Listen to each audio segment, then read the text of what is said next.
Je remercie Jeanne-Louise, je remercie Robert et tous les théosophes du Québec euh, de, euh, de m'avoir convié à venir échanger au niveau de scientifique et théosophe, ou du moins la science abordée au niveau théosophique. Euh, je commencerai mon propos par revoir un petit peu la vie de ces principaux scientifiques qui ont été théosophes, et on verra un petit peu les interactions qu'on peut quelque part y retrouver entre l'évolution scientifique et puis aussi, pour chacun d'entre eux, certainement leur vision théosophique du monde et des choses, hein.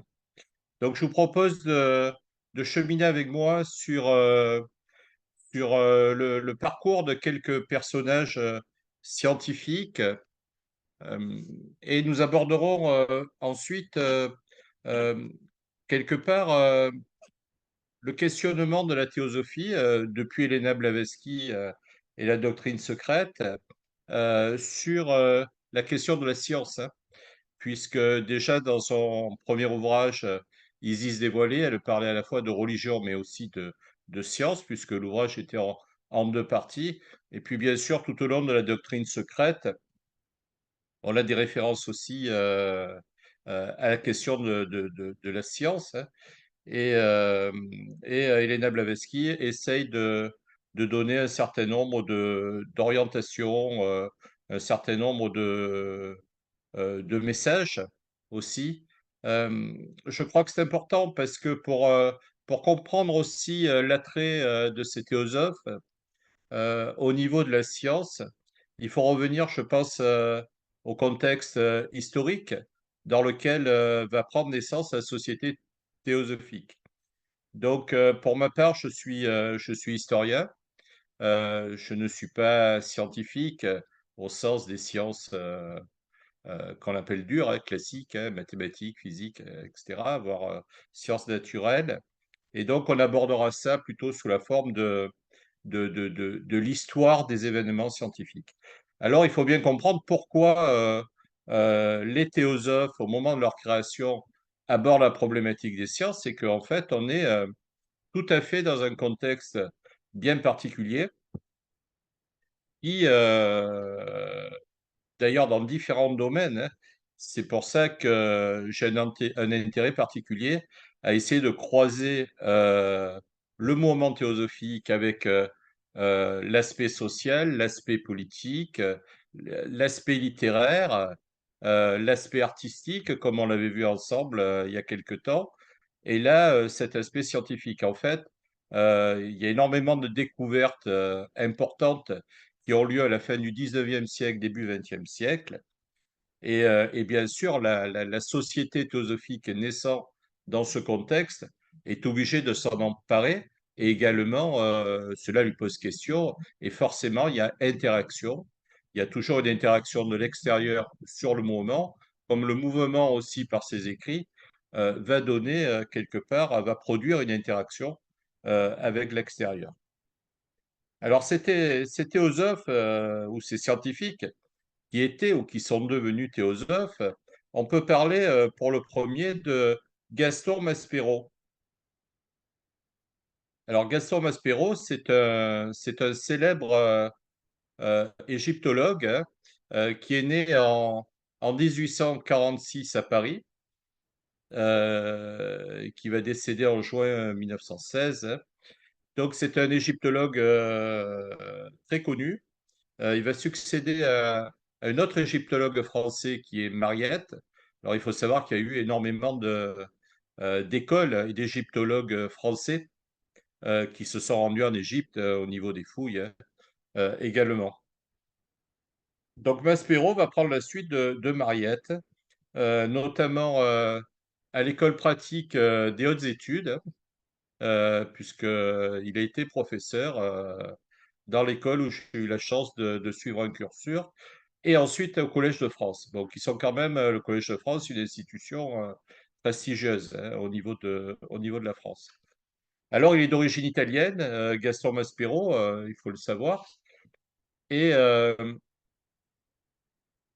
on va voir que dès sa prime jeunesse, il va manifester un certain nombre de prédispositions pour les langues orientales, hein. Il traduira notamment le texte de la stèle de Napata, hein. C'est ce que rapporte d'ailleurs l'autre égyptologue Mariette, Auguste Mariette. Il part également pour l'Uruguay. Enfin, c'est aussi quelqu'un qui voyage beaucoup, mais il va également rester un certain nombre de temps au Caire, hein, puisque c'est là que prendra place le fameux musée du Caire, dont il va être le premier directeur, hein. Il découvre les textes des pyramides en 1880. C'est un parcours assez exceptionnel en matière d'égyptologie. Alors, c'est lui aussi qui va s'occuper du désensablement du Sphinx, qui se trouve devant les pyramides de Gizeh.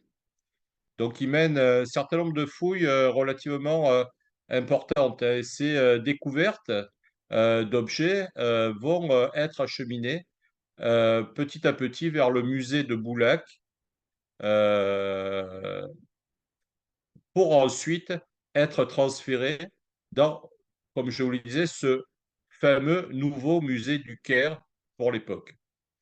Alors, il va quitter l'Égypte à un moment donné pour n'en revenir qu'en 1899. La seconde découverte, ça sera celle, la deuxième grande découverte en égyptologie, ça sera celle du fameux trésor de Toutankhamon dont on parle souvent et qui se fera celle-là sous la direction de son successeur au niveau de l'école d'égyptologie du Caire, l'école française du Caire. Alors, ce qu'il faut savoir, c'est que Gaston Maspero a été théosophe.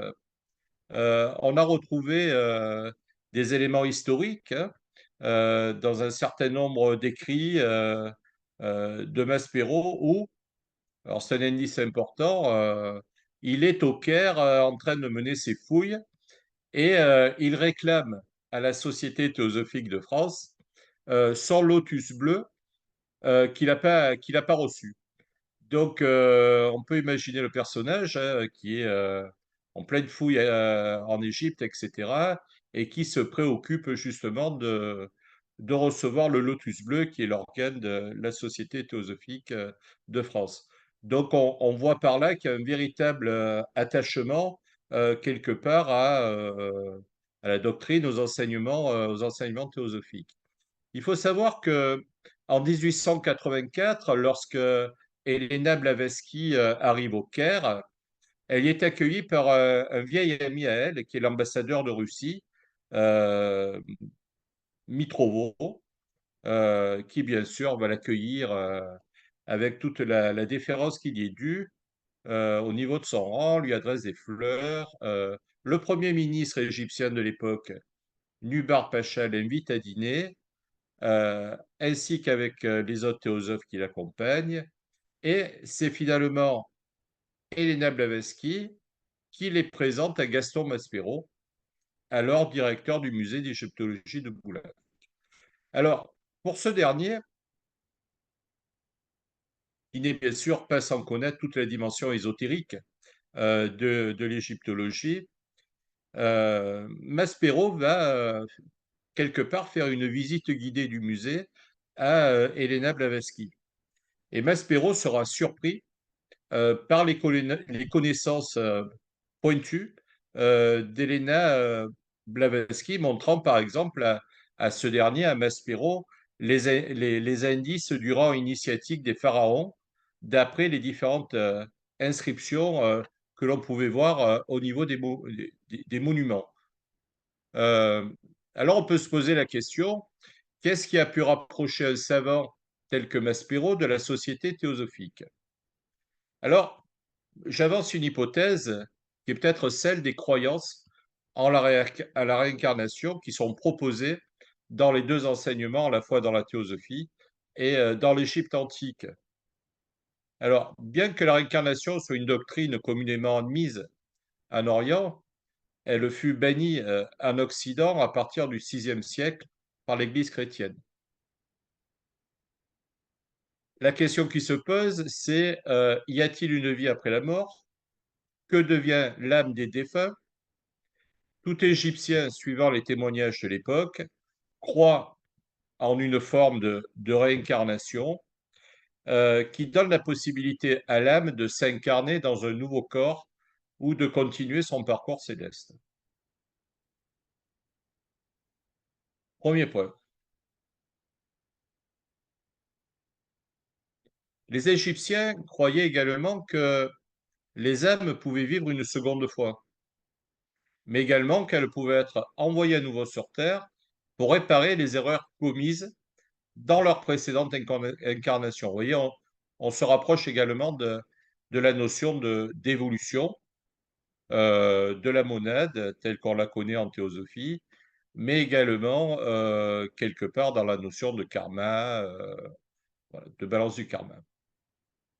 Alors pour le célèbre égyptologue Gaston Maspero, l'immortalité, je le cite, pour les Égyptiens était un mourir et vivre perpétuel que l'âme traversait en gardant sa propre identité.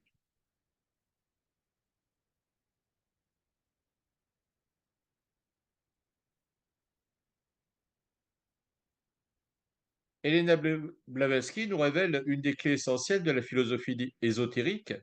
C'est aussi cette conception de l'homme septénaire, hein, formé par trois aspects supérieurs que vous connaissez bien sûr, qu'on retrouve dans la tradition hindoue, l'atma, le buddhi, manas, la monade, et aussi les aspects inférieurs, j'allais dire, de la personnalité humaine, corps physique, corps psychique et mental. Alors on va retrouver ça aussi chez les Égyptiens, avec le Ba, le Ka, etc. On va retrouver ces différents corps dans dans la philosophie égyptienne, dans la tradition égyptienne ésotérique.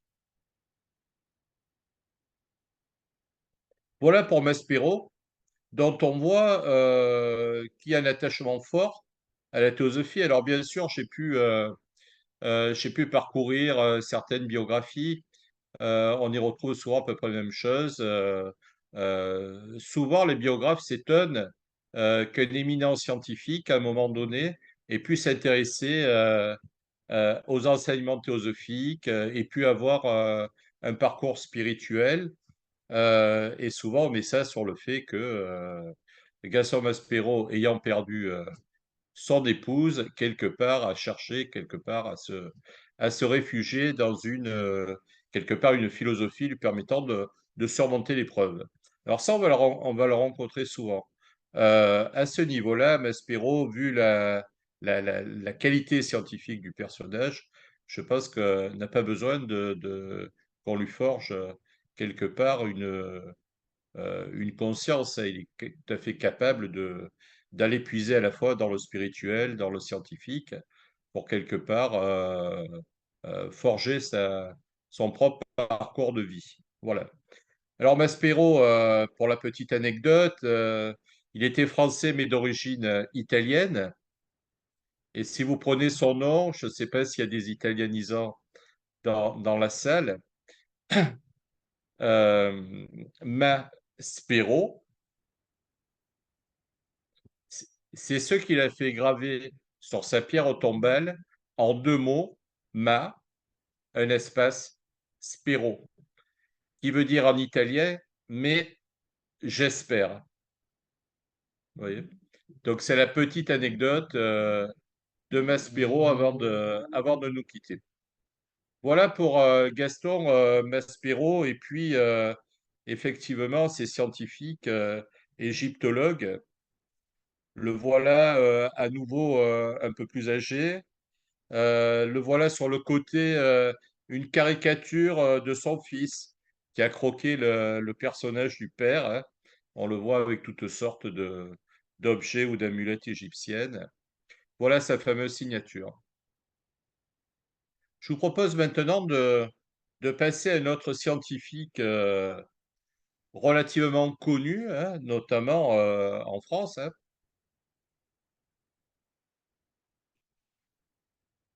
qui est Camille Flammarion. Alors, Camille Flammarion, c'est un personnage aussi important dans l'histoire des sciences au niveau de la France. Il faut savoir qu'il était théosophe aussi. J'ai eu l'occasion de retrouver euh, dans les archives du Lotus Bleu un élément qui nous dit que Camille Flammarion euh, a siégé au Grand Conseil d'Adiard pour le compte de la Société théosophique de France. Voilà. Au début de la société. Donc, je crois que c'est un élément aussi important, hein. C'était pas simplement une adhésion ou le fait de devenir membre comme cela. C'était un véritable engagement avec également des responsabilités. Voilà. Donc, en ce qui concerne Camille Flammarion, lui, son champ d'investigation, c'est l'astronomie. Mais on verra qu'il s'est de tout temps aussi intéressé à ce que l'on peut appeler euh, quelque part la vie après la mort aussi. Je crois qu'il aura écrit beaucoup plus de livres concernant la dimension occulte du monde que finalement peut-être aussi d'ouvrages à caractère scientifique. Donc Camille Flammarion, il naît en 1842 pour situer à peu près son parcours de vie et il va décéder en 1925. Il est très actif, hein, il est membre de très nombreuses sociétés savantes et aussi d'associations pour la vulgarisation des sciences positives. Donc, on peut dire que en France, il est le vulgarisateur de l'astronomie. D'ailleurs, il a écrit un célèbre ouvrage là-dessus qui s'appelle L'astronomie populaire. Et il va également créer la première société astronomique de France, euh, l'astronomie, qui existe toujours aujourd'hui. Alors, il essaye de mettre finalement à la portée du grand public de son époque la question de l'astronomie, mais aussi la question du climat aussi, la question de l'atmosphère terrestre. Et puis de l'autre côté, sur le plan mystique, ben, on est en pleine époque aussi du spiritisme, hein. Donc il rencontre Alan Kardec, il s'intéresse également au spiritisme, il écrit un certain nombre de choses. Son frère, pour la petite anecdote, est Ernest Flammarion, qui est le fondateur d'une librairie importante, hein, la librairie Flammarion, les éditions Flammarion, qui ont eu un rôle important aussi dans la diffusion du savoir au niveau de la France et pour les pays de langue française. Alors, il démarre ses études au séminaire, mais très vite, il les terminera et sera reçu élève à l'Observatoire, on est sous le Second Empire, à l'Observatoire impérial de Paris. Il y demeurera 4 ans avant d'être plutôt mal avec son directeur de l'époque, qui est un certain Urbain Le Verrier, hein, qui est un astronome aussi également connu. Euh, et cela, il sera finalement renvoyé de son poste à cause de la publication d'un ouvrage par Camille Flammarion, dont le titre est La pluralité des mondes habités. La pluralité des mondes habités. Euh, Il va ensuite rentrer dans une revue qui s'appelle Cosmos.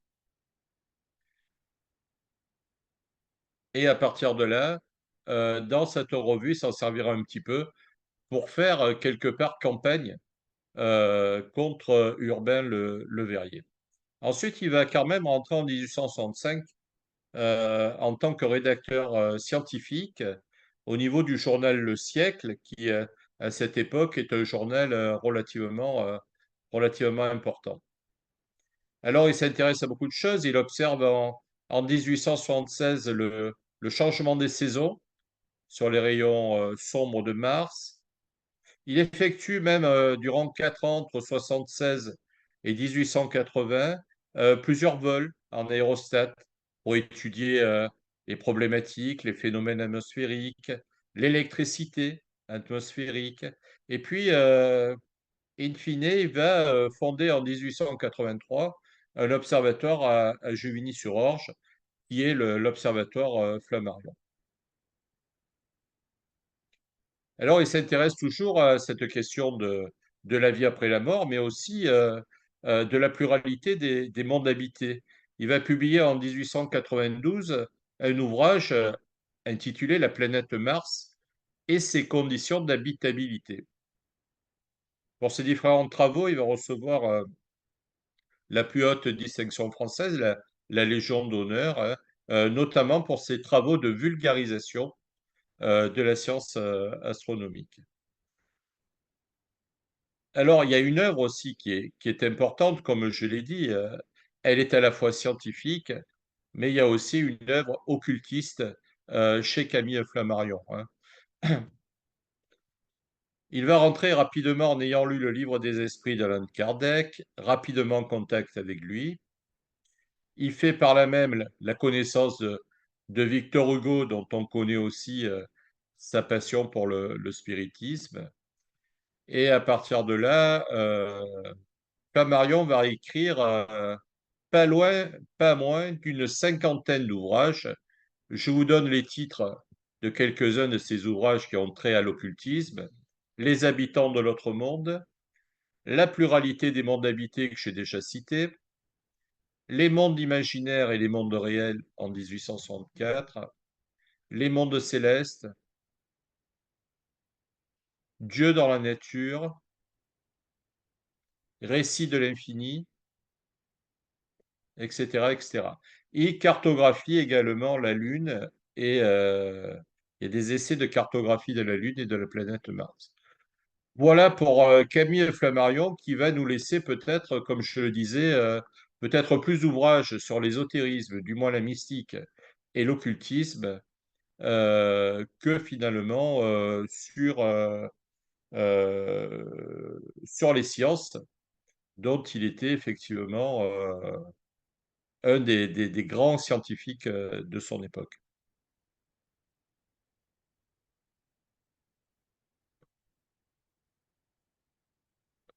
Alors voilà pour Camille Flammarion,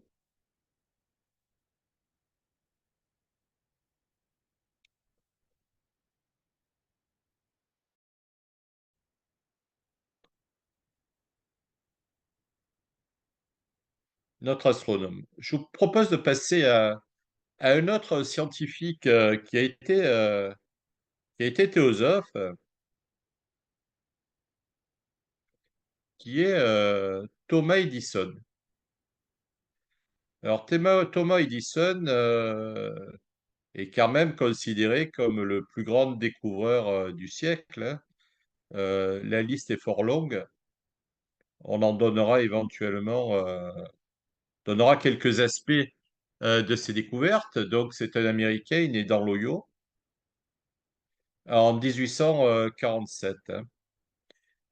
Alors c'est le fils de Samuel Edison qui est un épicier, brocanteur, un peu touche à tout, charpentier. C'est un Canadien d'origine néerlandaise. Et donc aussi de Nancy Elliott Edison, qui est une ancienne institutrice, elle aussi canadienne d'origine écossaise, ouais. Donc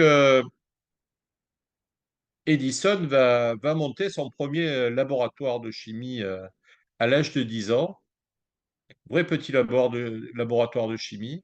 Et à partir de là, il ne va cesser d'inventer, d'innover, de proposer un certain nombre de découvertes jusqu'à l'invention du téléphone, breveté de justesse avant lui par Bell, mais on lui doit aussi l'invention du phonographe, bien sûr, la fondation de la General Electric, hein. On peut voir un schéma de la première. Voilà Thomas Edison au milieu de ses différentes, quelque part, inventions. Voilà la première ampoule qu'on peut voir en numéro un, hein, au niveau de son invention.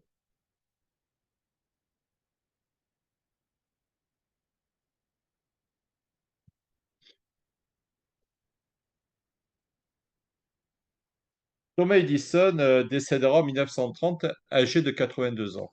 Alors, il faut savoir que on a eu un point de rencontre entre Thomas Edison, mais également avec Elena Blavatsky et le colonel Olcott.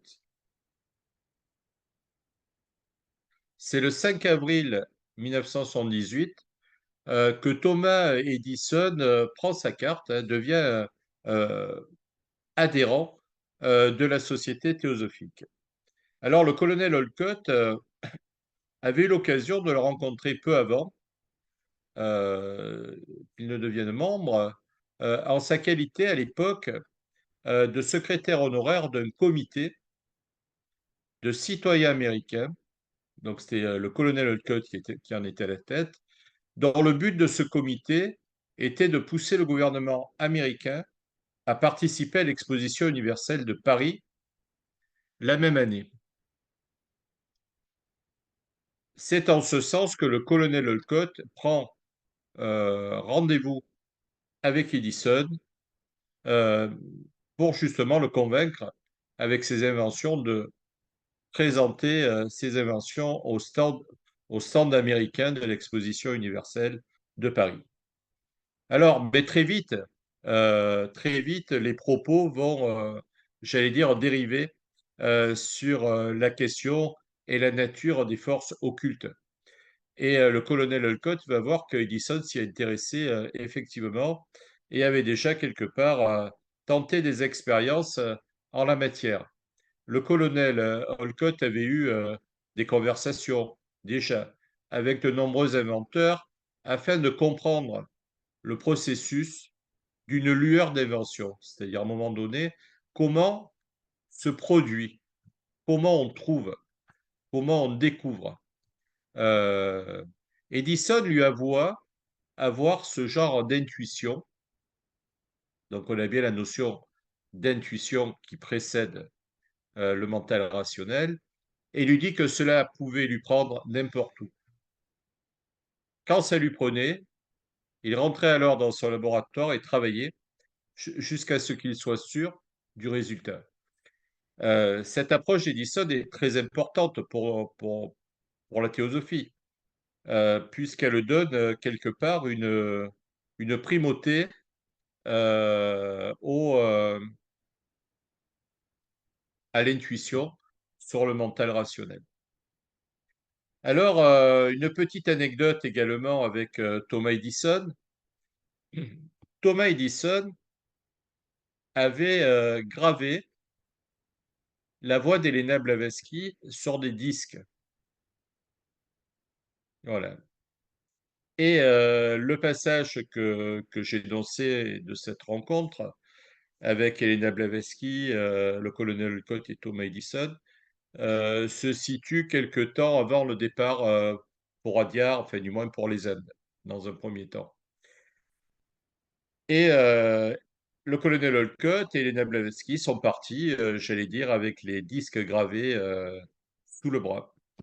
Plus tard, après le décès d'Helena Blavatsky, le colonel Olcott retrouvera ces disques à Adyar, mais à l'époque, les disques, les voix, les sons étaient gravés sur des disques en cire. Et donc, le climat d'Adyar n'a pas permis la conservation, ce qui est bien dommage, la conservation de la voix d'Helena Blavatsky, ce qui nous aurait permis d'avoir, comme le disent les historiens, des archives sonores. Mais ça vaut pour la petite anecdote. On a un autre personnage scientifique important, hein. Alors voilà pour Edison. Voilà son diplôme de la Société théosophique, hein. l'époque. Un autre personnage important est William Crookes.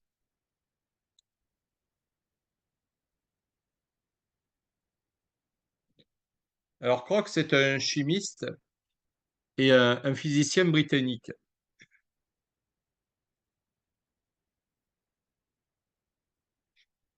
Son invention la plus importante à William Crookes, qui est relativement connu en Grande-Bretagne, c'est qu'il est l'inventeur du fameux radiomètre de Crookes, qui était une invention importante à l'époque, mais qui aujourd'hui est plutôt vendue sous la forme je veux dire, d'un gadget.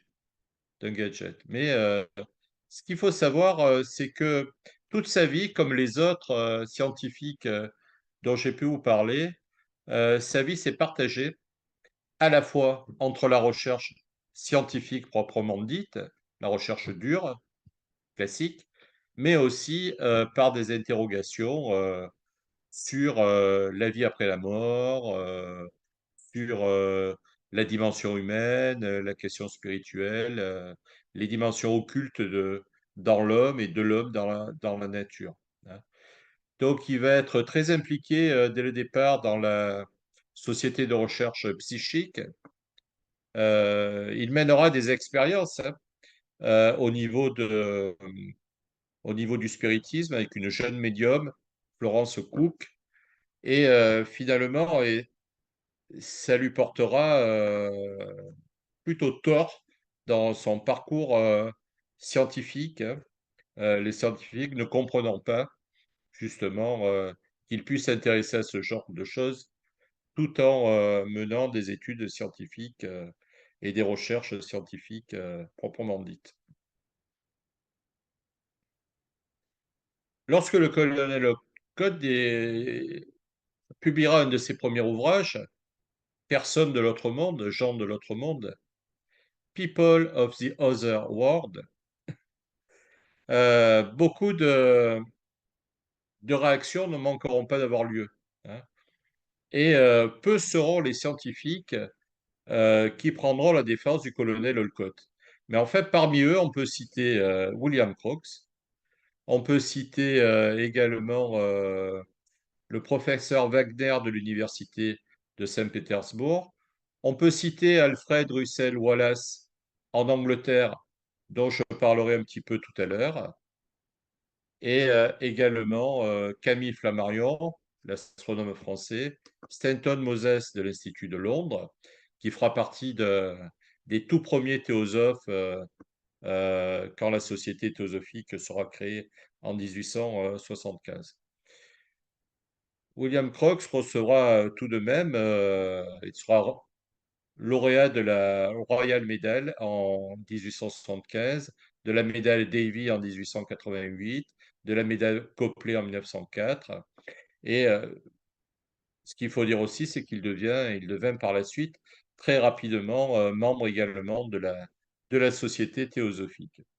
Donc c'est encore un personnage relativement important dans le domaine des sciences.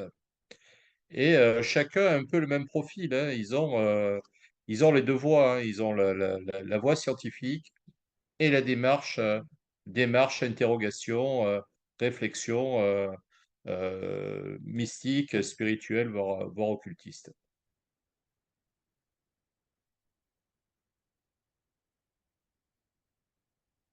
Dernier personnage dont je voudrais vous parler, euh, j'avais fait une conférence sur lui à la Société Linnéenne, qui est une vieille société savante en France. Je ne sais pas, elle existe peut-être aussi au Québec.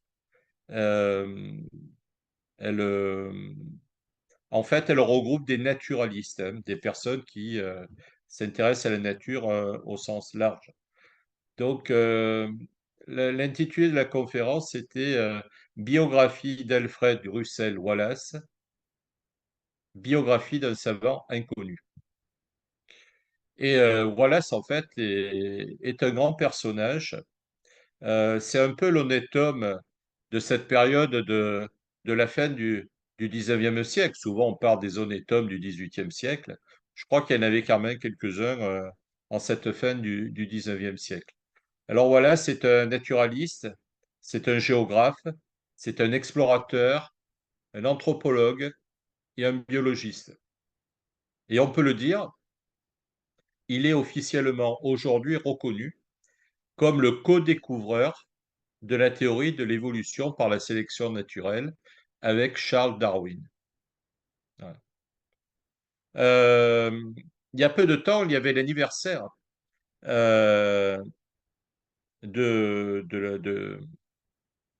la mise en place, de la reconnaissance scientifique de cette théorie de l'évolution. On n'a parlé que de Charles Darwin. On n'a parlé que de Darwin. On a très peu cité Wallace. Alors vous comprendrez pourquoi. Wallace s'intéresse aussi, il est théosophe, s'intéresse au spiritisme à l'époque, il s'intéresse à beaucoup de choses. Il est aussi engagé politiquement, hein, il a des écrits politiques relativement forts, ce qui peut expliquer que, n'étant pas que scientifique, il a pu être quelque part mis à l'index par un certain nombre de ses collègues, lui reprochant de s'intéresser à autre chose que de la science, j'allais dire classique, à son époque. Alors le fait que Wallace soit le co-découvreur est quelque chose de relativement important. Wallace est aussi euh, le père de la biogéographie. Alors on n'a pas beaucoup parlé de Wallace, bien qu'il soit ce co-découvreur de la théorie de l'évolution, mais aujourd'hui, il est quelque part en train d'être réhabilité par la porte d'entrée, j'allais dire, de l'écologie, quelque part. Parce qu'il est reconnu aujourd'hui comme le père de la biogéographie. Et on va voir un petit peu tous ensemble ce que c'est, hein.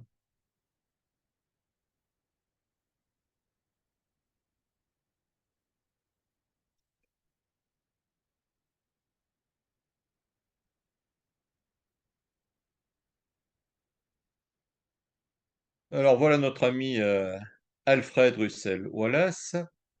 Voilà au British Museum sa statue qui vient d'être dévoilée il y a quelque temps aussi. Donc aujourd'hui, on assiste quelque part à une reconnaissance, hein, d'Alfred Russel Wallace, après une longue traversée, j'allais dire, quelque part du désert, hein. Pour lui, il y a des ouvrages qui paraissent à nouveau, il y a eu des biographies relativement récentes.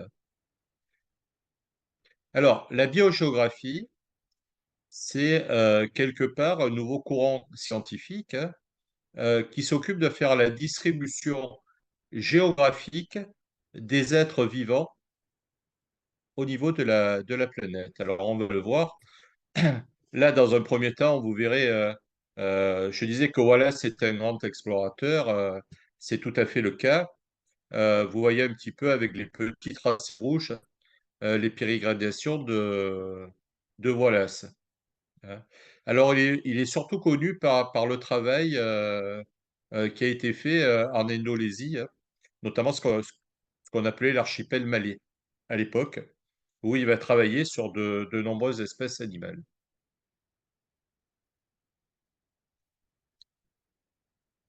Alors Wallace, quelque part, est un précurseur par cette biogéographie euh, de ce que l'on représente aujourd'hui sur des cartes à dimension écologique, hein, ce qu'on appelle les zones biogéographiques, ou ce qu'on appelle encore plus aujourd'hui les écozones.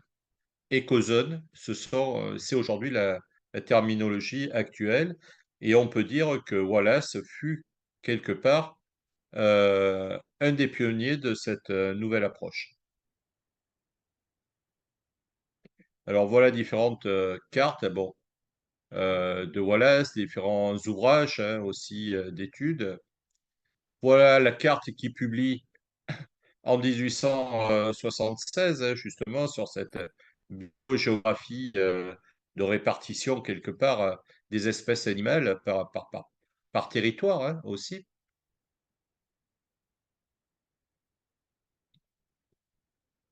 voilà, aujourd'hui.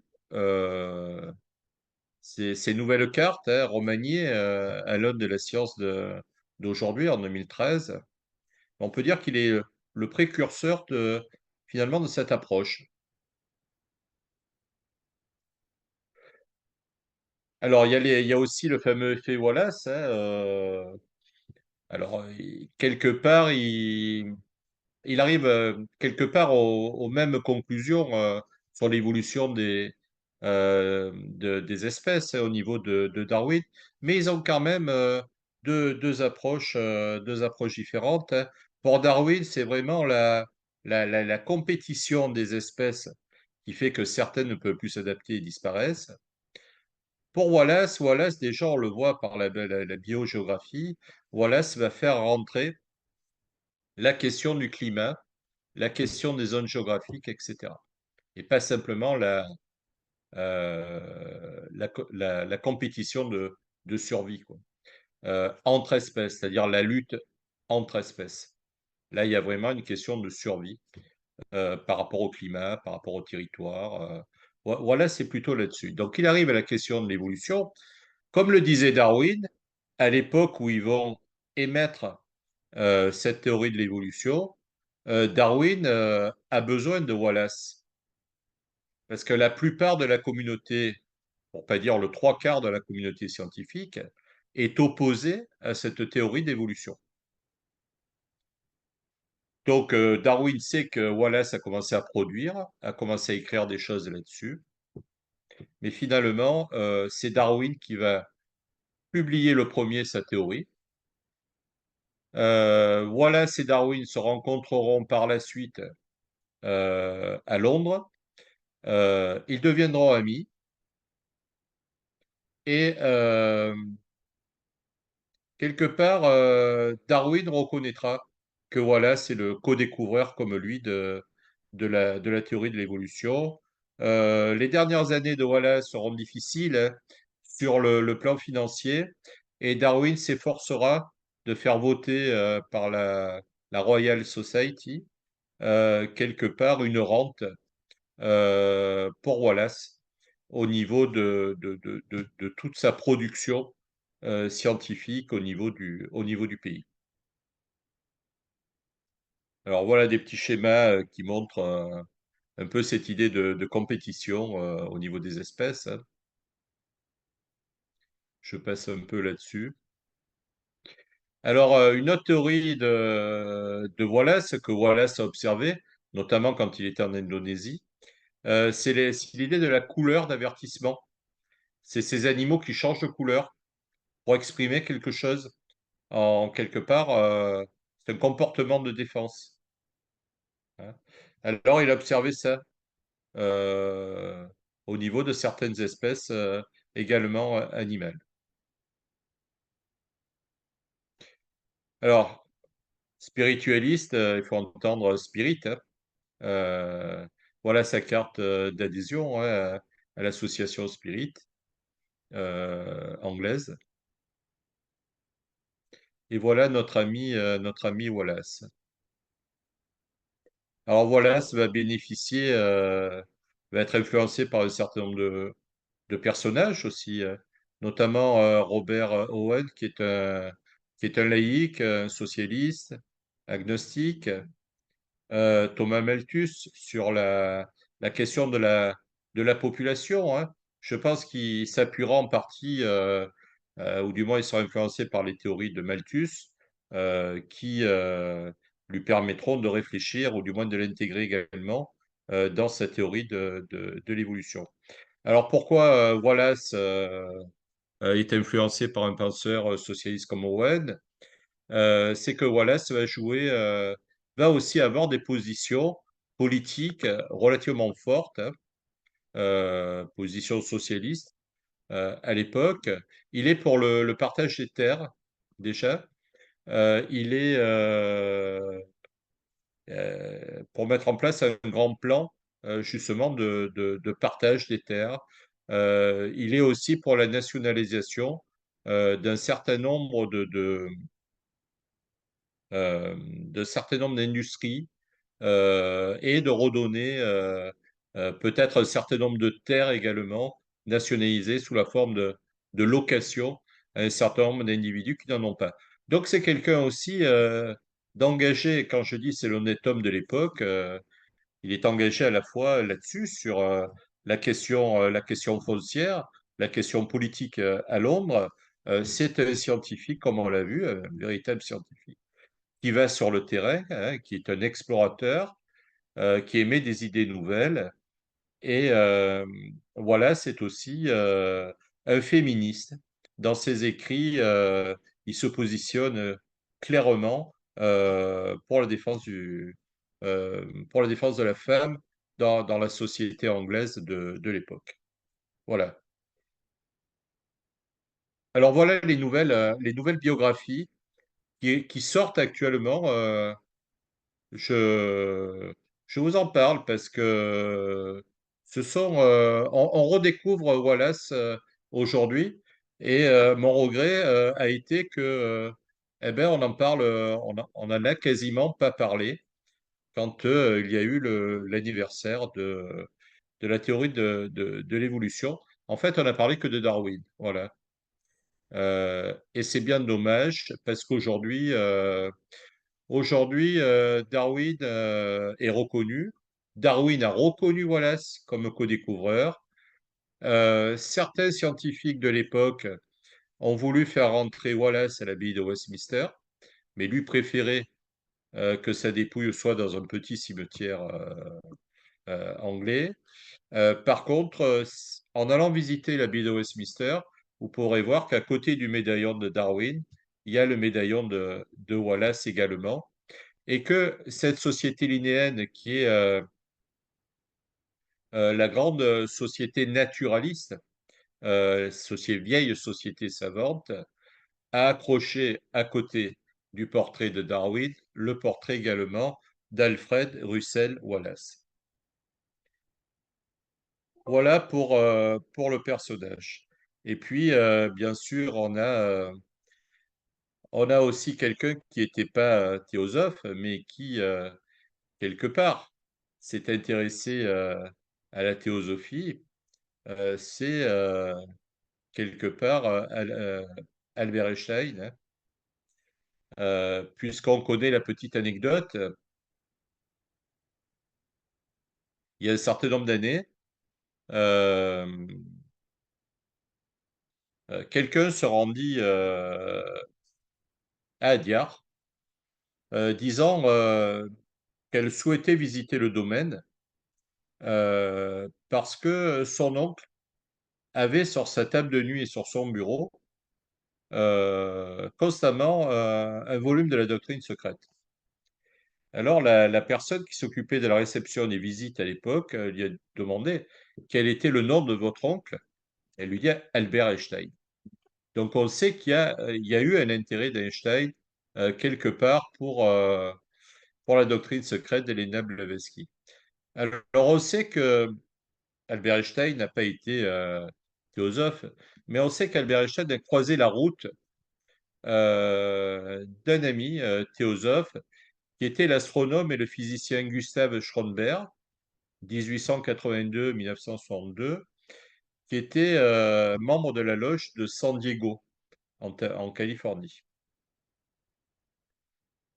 On sait aussi que Einstein n'avait pas manqué d'éloges pour le livre d'Helena Blavatsky, euh, disant l'âme de l'univers, euh, quelque part, euh, il retrouvait dans les écrits de la doctrine secrète des choses qui lui parlaient à lui par rapport à ses recherches scientifiques. Gustav Stromberg, tout en étant un scientifique, puisque c'est un astrophysicien, a aussi publié un certain nombre d'ouvrages, notamment un qui finalement ouvre sur la dimension également spirituelle des sciences, l'âme de l'univers. Et Einstein disait avoir véritablement retrouvé dans cet ouvrage de Gustav Stromberg, l'âme de l'univers, ses propres réflexions sur l'unité de l'esprit et de la matière. Alors, qu'est-ce que disait Stromberg à l'époque? Il avait développé une thèse selon laquelle un champ vibratoire organisateur est à l'origine de structures moléculaires complexes qui constituent les êtres vivants. Voilà. Et ça, quelque part, ça lui parlait à Albert Einstein. Voilà pour avoir brossé quelques personnages connus pour leur recherche scientifique et également leur qualité de théosophe ou du moins d'intérêt pour les enseignements théosophiques.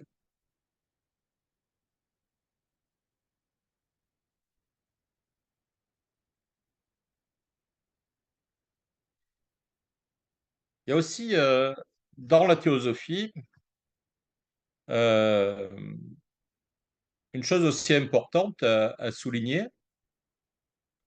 qui est quelque part la chimie occulte. On y reviendra un petit peu après parce que c'est véritablement, euh,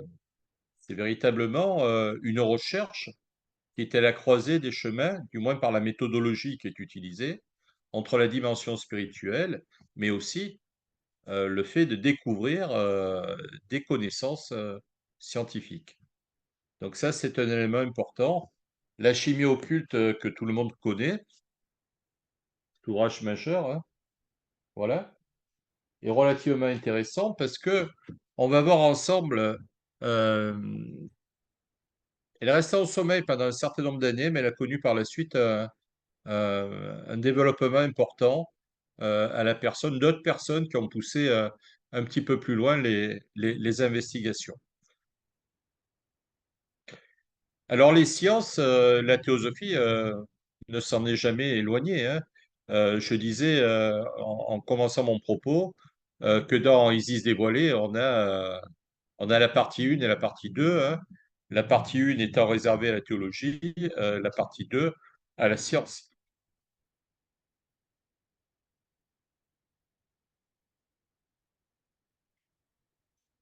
Pour Taimni, La science du yoga, qui est un ouvrage aussi majeur, euh, qui est un professeur de chimie, Taimni, et qui a été responsable de l'école ésotérique aussi à un moment donné.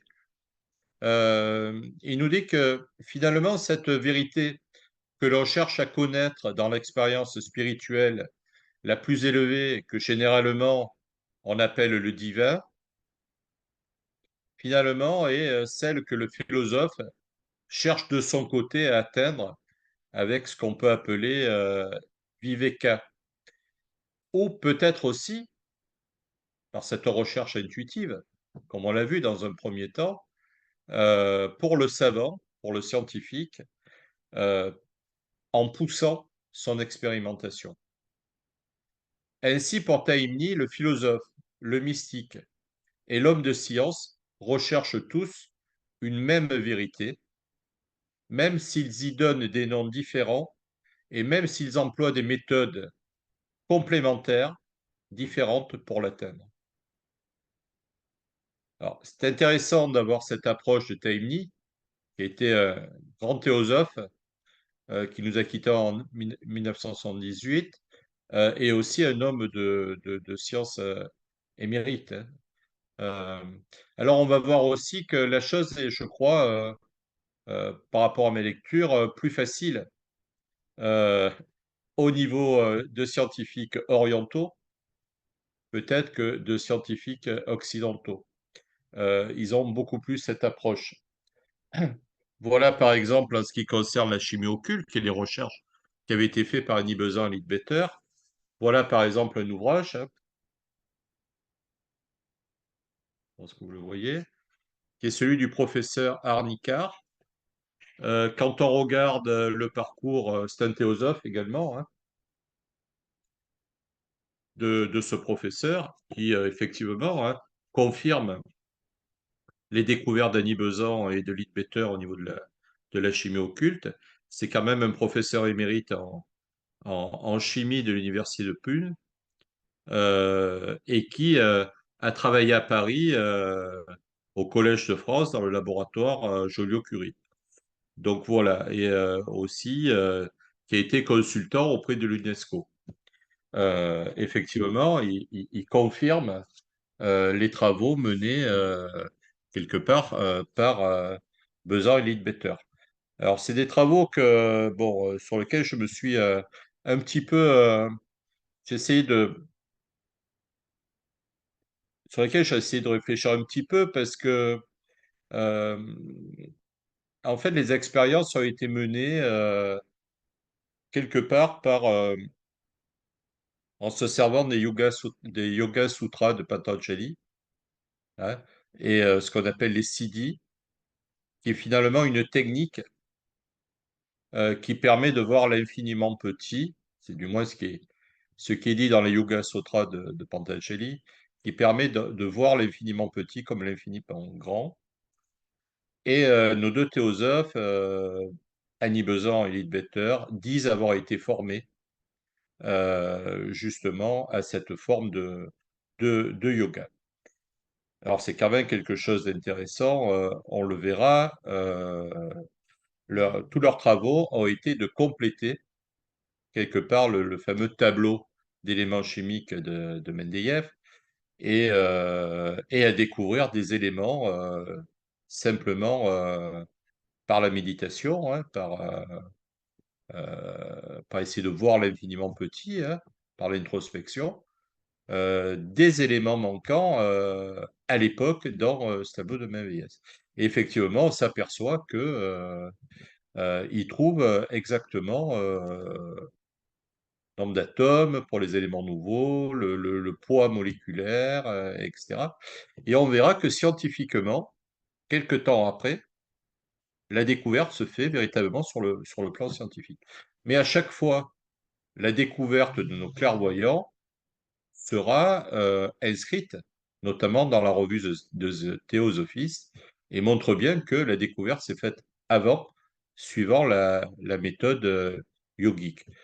Euh, On a là-dessus des éléments, des éléments évidents, hein. Euh, je parle de ça également parce que, en plus de nos deux premiers personnages, Annie Besant et Leadbetter, il y en avait un troisième qui m'a intéressé, puisque, en fait, j'ai fait toute ma recherche à un moment donné sur Gina Rajadaza, et qui a joué un rôle important, j'allais dire, de scribe. Et je crois que sans lui, peut-être que la chimie occulte n'aurait pas vu le jour, hein. Parce que les premières expériences, je crois, démarrent en 1912-1913, avec Leadbetter, qui se trouve à l'époque en Sicile, et vont se terminer quasiment peu de temps avant la mort de Charles Leadbetter, quoi, qui est en 1934. Donc, je veux dire, c'est quelque chose qui a duré euh, quasiment pas loin de 20 années, hein. Mais ce qu'il fallait, c'était en même temps que les expériences se faisaient, dessiner ces atomes qui tournaient, essayer d'essayer de transcrire sous une forme écrite ce qui pouvait quelque part visualiser dans leur introspection. Tout ça, ça a été le travail de Gina Rajadaza, il faut le dire. Et il n'a eu de cesse que pour lui, ça a été véritablement son dernier travail. Il n'a eu de cesse que de s'atteler à la production, y compris jusqu'à la troisième édition de la chimie occulte en 1951 pour la troisième édition, qu'il a sans cesse améliorée. Gina Rajadaza est décédé en 1953, donc on voit que c'est vraiment son dernier travail qu'il voulait absolument terminer. Voilà. Donc on voit que la science, théosophie, C'est quelque chose qui existe depuis le début de la société théosophique. Alors, sur l'idée que la science moderne ne reconnaît pas finalement cet apport théosophique, parce qu'elle considère que ces découvertes, même si elles ont été publiées, euh, ne l'ont pas été dans le cadre d'une méthode scientifique reconnue par les autorités scientifiques. Voilà. Donc, elle ne reconnaît pas du tout l'apport, bien sûr, de la chimie occulte, hein. La littérature théosophique nous dit au contraire que toutes les affirmations sont vérifiables par toute personne ayant acquis les moyens nécessaires de perception. La science moderne, elle, se veut dans une démarche publique. C'est-à-dire que ce que l'on découvre sur le plan scientifique doit pouvoir être accessible à tout autre scientifique qui possède une formation de même nature et qui utilise les mêmes méthodes de recherche, soit en laboratoire, soit sur le terrain.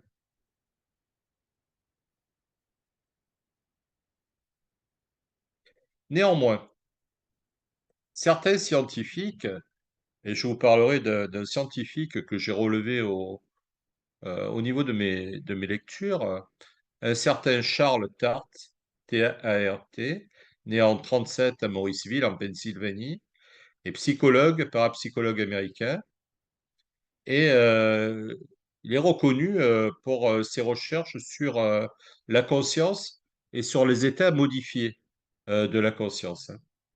Donc il faut savoir que c'est un scientifique de l'Université du Nevada à Las Vegas, hein, et que, il a publié un certain nombre d'ouvrages et que notamment l'approche qu'il nous donne se retrouve dans effectivement ces ouvrages. Alors que nous dit Charles Tart? Il fait valoir que finalement la définition scientifique est peut-être trop restreinte à ses yeux, et il propose que le terme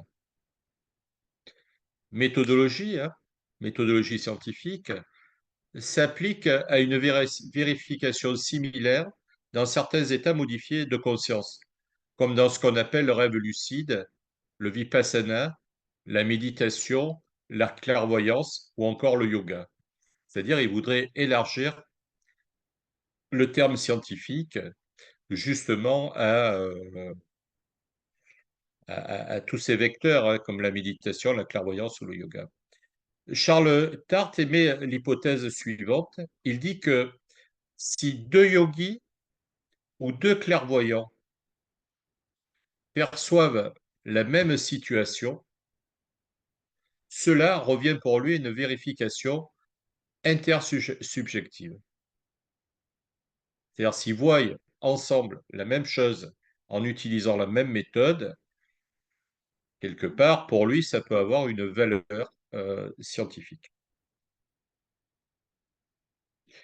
Pour les théosophes, bien sûr, les personnes sont tout à fait d'accord pour effectivement élargir le terme, hein, de cette approche méthodologique. On va rentrer dans la notion effectivement scientifique de la question centrale, hein, qui finalement traverse toutes les discussions théosophiques. C'est la question centrale de la réalité avec un grand R, euh, que peut-être d'autres scientifiques considéreraient comme de l'irréalité, finalement.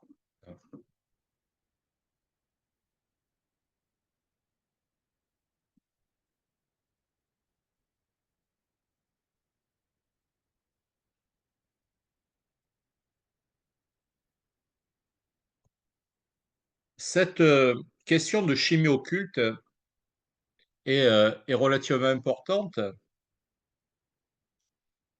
Il y a eu un véritable intérêt porté à cet ouvrage par un certain nombre de scientifiques. de 1975 jusqu'à nos jours, hein. Euh,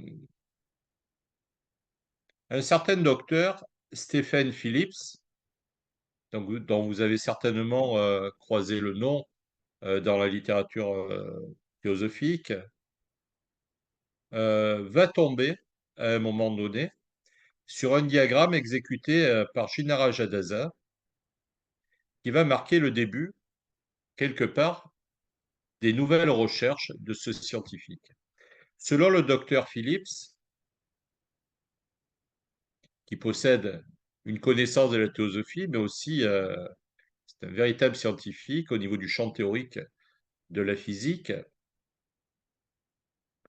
ce docteur Phillips va être rapidement convaincu de l'exactitude des découvertes et Phillips est stupéfié de ce qu'il voit dans le diagramme non conventionnel de l'atome d'hydrogène proposé par Annie Besant et Charles Leadbeater.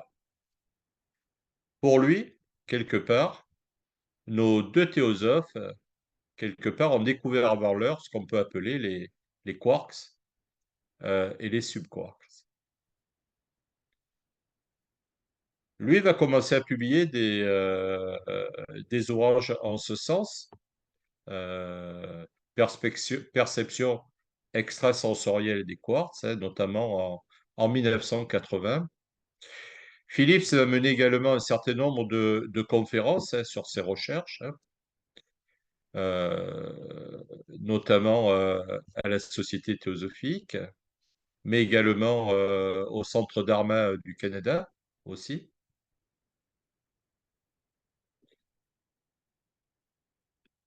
Et au-delà finalement de la publication et de ces conférences de la chimie occulte, Phillips a mené des recherches petit à petit sur les pouvoirs latents en l'homme susceptibles d'être développés par la pratique du yoga.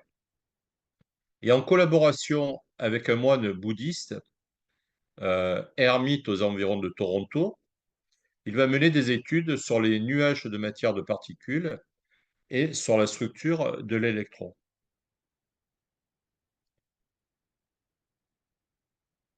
D'autres scientifiques théosophes, que je n'ai pas cités dans un premier temps, mais dont je vous montre l'ouvrage, je ne sais pas si vous le voyez tous, L'antériorité de l'intelligence, hein, membre de la Royal Society, découvreur de la pénicilline, donc c'est scientifique relativement important. Lester Smith, donc qui écrit cet ouvrage, va également, en tant que biologiste, hein, appartenant justement, on en a parlé un petit peu avant de commencer cette conférence, appartenant au groupe Science et Théosophie de Londres, a fait une étude critique de la chimie occulte dans son ouvrage La chimie occulte réévaluée, hein. Il y présente l'essentiel d'un dossier à l'appui des interprétations du docteur Phillips et également en commentant les diagrammes perçus par clairvoyance par Annie Besant et Charles Leadbeater. Durant les années 80-90, on commence à entendre parler d'un certain docteur Cowen, C-O-W-E-N, qui est un physicien canadien. Décidément, il y a beaucoup de choses qui se passent au Canada. Physicien canadien résidant à Toronto et pratiquant la méditation sous la direction d'un moine bouddhiste, comme je le disais précédemment. C'est là, en 1991, que ce dernier va découvrir l'ouvrage de Phillips, Perception extrasensorielle des quarks. Il se montre très intéressé par cette technique de clairvoyance yogique, dite de l'anima, qui vise à la possibilité d'observer l'infiniment petit, le caché, le distant, la chose éloignée. Là, on retrouve quelque part aussi les Yoga Sutras de Patanjali avec les fameux siddhis qui sont évoqués. Euh, Ces exercices, donc, vont lui permettre d'atteindre cet état de l'animal. Donc il contacte Stephen Phillips et lui fait part de son souhait de visionner les particules en question. Phillips vient alors à Toronto et va travailler avec Cohen sur l'étude occulte de l'électron. Le travail du docteur Cohen va ainsi compléter le travail d'un autre clairvoyant théosophe, Geoffrey Hodgson, hein, que celui-ci avait effectué dans les années 60, fin des années 50, début 60. Cette collaboration conduit à la publication de deux nouveaux ouvrages complémentaires. Enfin, le docteur Srinivasan, directeur associé du groupe physique du centre de recherche de Bombay, le centre Baba, a publié une série de 3 articles dans The Hindu, le journal The Hindu, quotidien de Chennai à Madras, dans le sud de l'Inde. La chimie occulte réévaluée, histoire et perspective, et sur la découverte des fameux isotopes des quarks et des subquarks.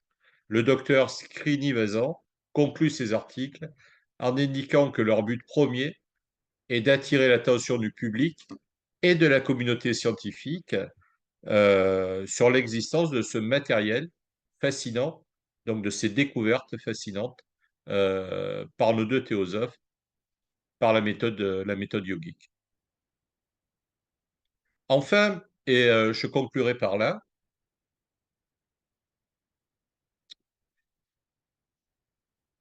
en ayant travaillé sur le quatrième président de la société théosophique, Gina Rajadasa,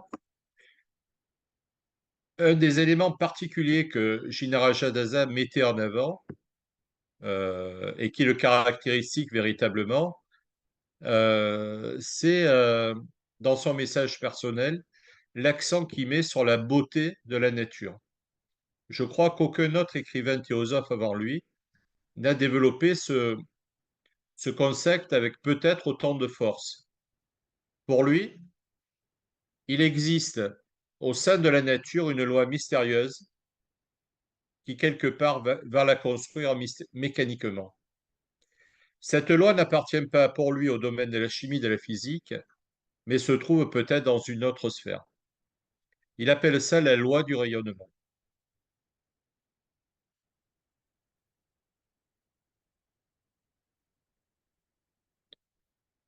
Alors, cette idée de beauté, eh bien, certains mathématiciens aujourd'hui recherchent dans leur travail ou dans les mathématiques en général un plaisir esthétique.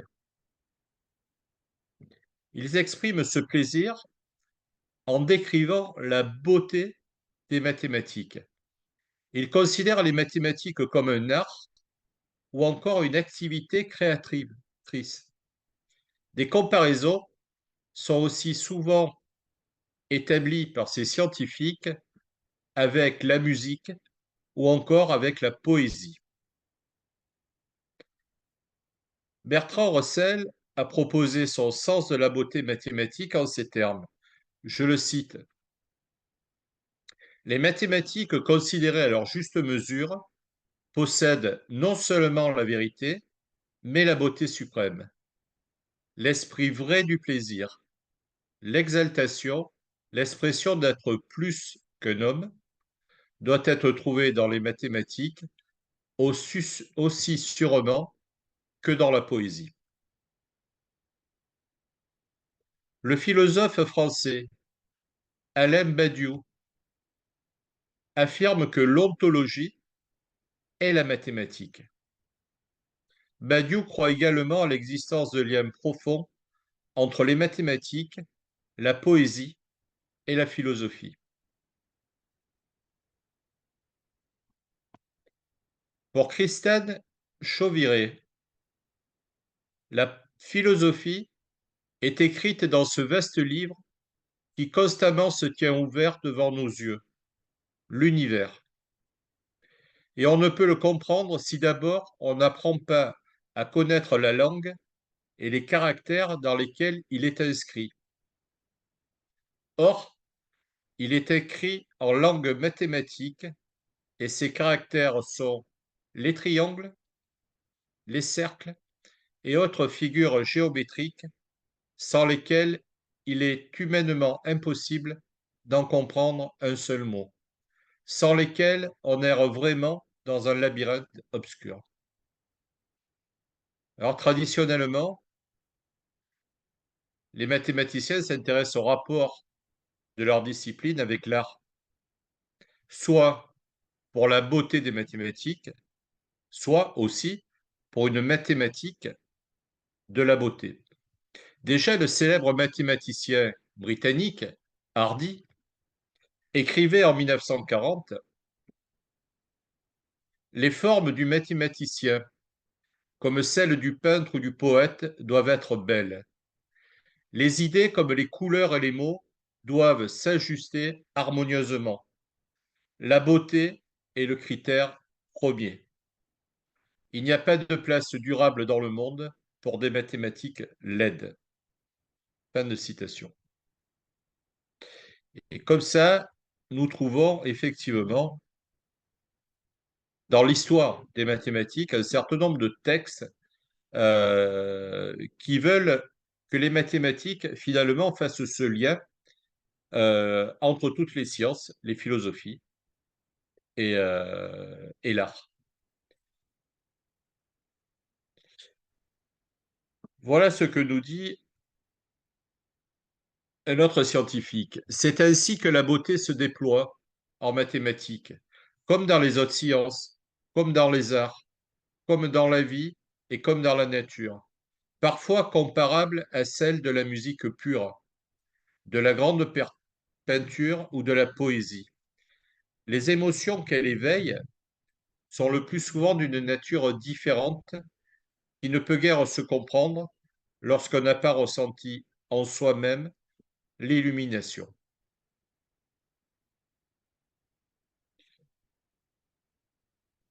L'idée, comme le dit René Thom, est de retrouver par-delà les activités de chacun, a priori si différentes, du savant et de l'artiste, une même origine commune.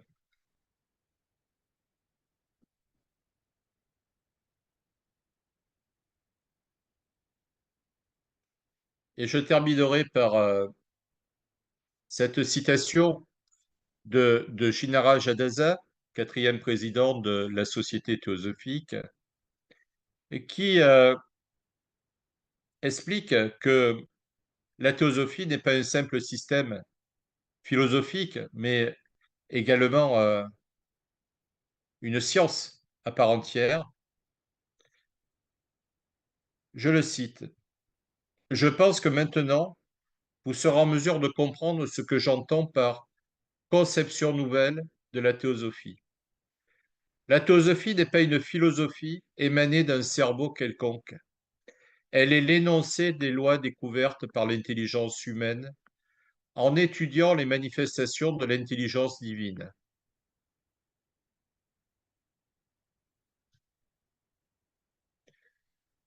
Il s'ensuit, pour Shinra Jadasa,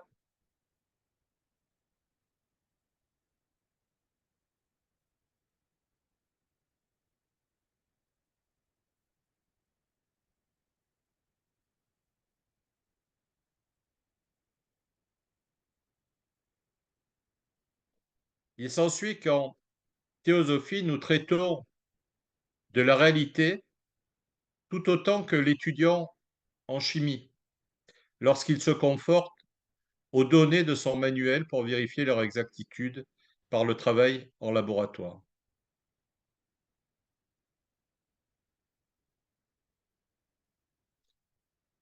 Il peut y avoir par-ci, par-là, des erreurs dans ces découvertes, mais les générations futures d'aspirants à la sagesse les corrigeront certainement. Peut-être aussi les découvertes faites jusqu'à présent ne sont-elles que partielles. Dans ce cas, de nouvelles vérités seront découvertes venant s'ajouter à celles des prédécesseurs.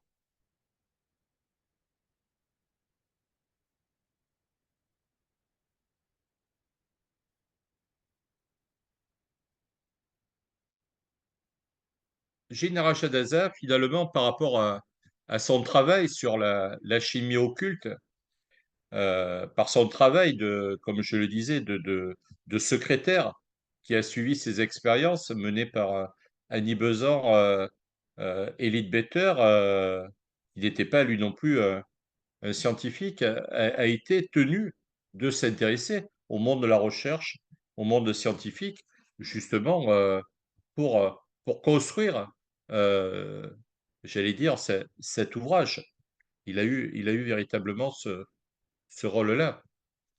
Et, euh, et je crois que finalement, il nous permet d'aborder la, la théosophie, non pas comme une simple école de spéculation théosophique, mais finalement comme une science où finalement on peut puiser à l'intérieur ce qu'on est capable pour chacun d'entre nous de percevoir à l'instant de notre propre évolution. Voilà, je vous remercie de votre écoute et je suis bien entendu là pour d'éventuelles questions. Merci beaucoup.